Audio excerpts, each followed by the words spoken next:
Hey, it's Kevin Lawrence here. Happy Monday. Hope you had a great weekend.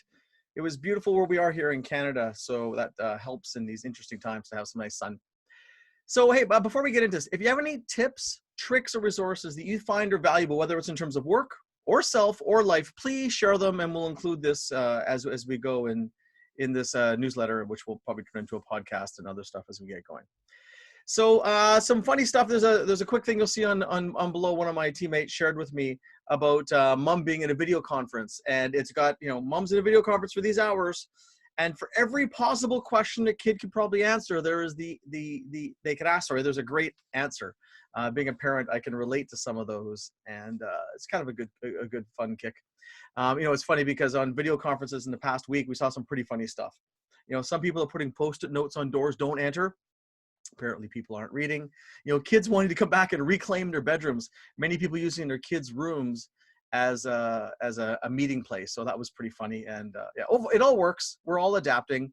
It is interesting, though. You can see why there's been controversy about working at home in the past, because most people aren't set up for it. I mean, I've been working from home for more than 25 years. And initially, it took me a while to get used to it. But I've always had dedicated rooms, and everyone around me knows, do not bother me when I'm in that room with a closed door.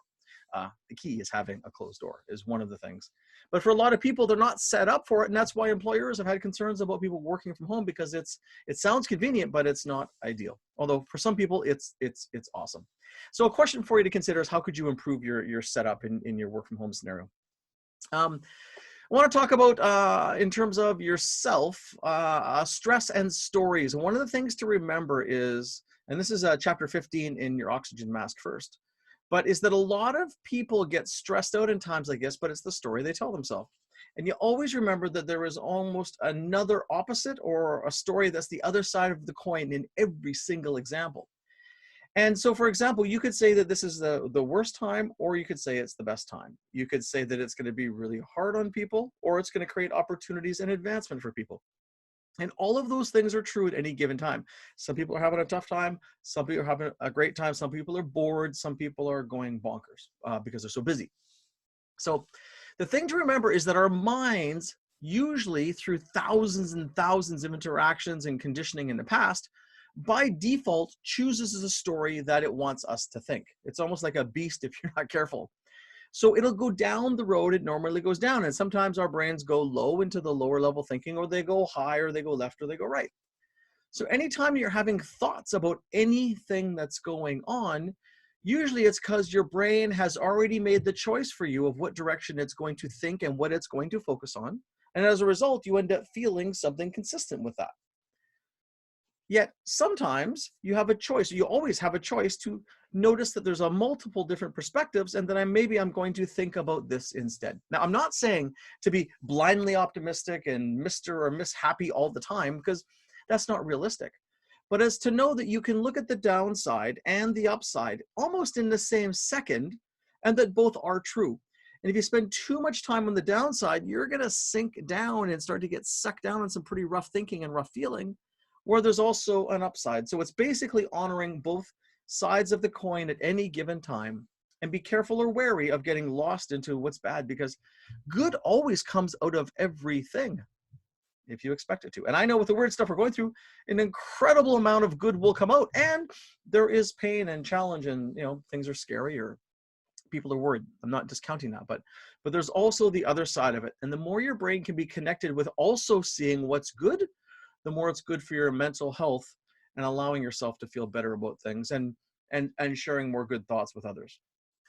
So the chapter in the book, chapter 15, it's called Love the Lessons. In the link below, there's a link to just a slide from one of the things I present in my keynote, but you can also watch a short video in it. And we have a webinar on Thursday about this. It's called Find the Joy in the Pain, which is about how to, not fall into the default thinking of your mind, and look for the good things and the lessons and the positivity that comes out of any kind of struggle.